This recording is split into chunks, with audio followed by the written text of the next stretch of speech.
সাতক্ষীরায় আজ থেকে গোপালভোগ গোবিন্দভোগ সহ স্থানীয় জাতের আম পাড়া শুরু হয়েছে। আমরা এবার একটু সরাসরি যুক্ত হব, আমার সহকর্মী আকরামুল ইসলাম সেখানে রয়েছেন। আকরাম, কি জাতের আম পাড়া হচ্ছে এবং ফলন নিয়ে চাষিরা কি বলছেন?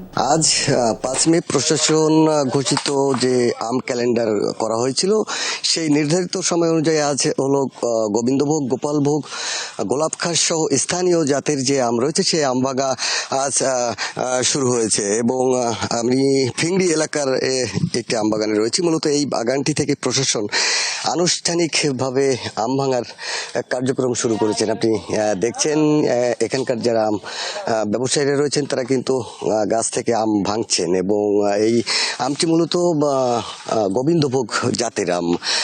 এবং এখানে এসে আমরা যেটি দেখছি বাগানে আমের ফলন খুবই ভালো হয়েছে ব্যবসায়ীরা বা চাষিরা বলছেন। এবং শুধু এই বাগানটি নয়, অন্যান্য বছরের তুলনায় সাতক্ষীরার যে 320টি আম বাগান রয়েছে সেই প্রতিটা আম বাগানেই কিন্তু এবছর ফলন অন্য বছরের তুলনায় অনেক বেশি, এমনটি বলছেন চাষিরা এবং ব্যবসায়ীরা। এবং তারা এবছর আমে লাভবান হতে পারবেন, তারা এটি বলছেন। একজন আম যে ভাঙার কার্যক্রমে রয়েছেন, আমরা একটু আপনার কাছ থেকে জানতে চাই এবার আপনার আমের ফলন কেমন হয়েছে?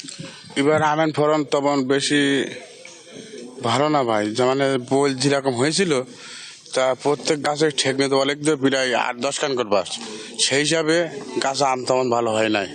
অন্য বছরের তুলনায় কেমন? অন্য বছরের তুলনায় মালটা এবার ভালো।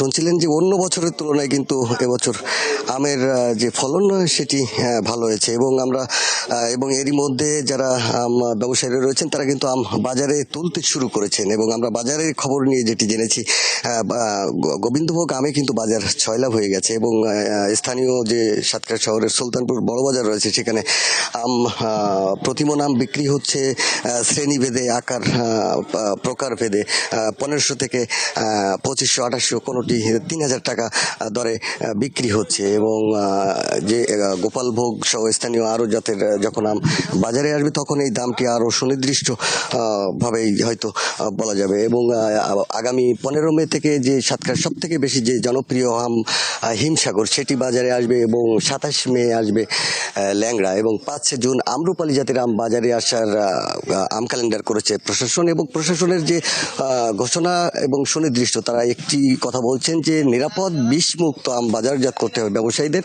এবং সেক্ষেত্রে বাজার তদারকি বা মাঠ পর্যায়ে প্রশাসনের আইন শৃঙ্খলা রক্ষাকারী বাহিনীর সদস্যরা সহ বিভিন্ন পর্যায়ের কর্মকর্তারা কিন্তু তদারকিতে থাকবেন। এবং যারা আম কেমিক্যাল দিয়ে বাজারজাত করার চেষ্টা করবেন তাদের বিরুদ্ধে আইনগত ব্যবস্থা নেওয়া হবে, এমনটি আমাদের জানানো হয়েছে।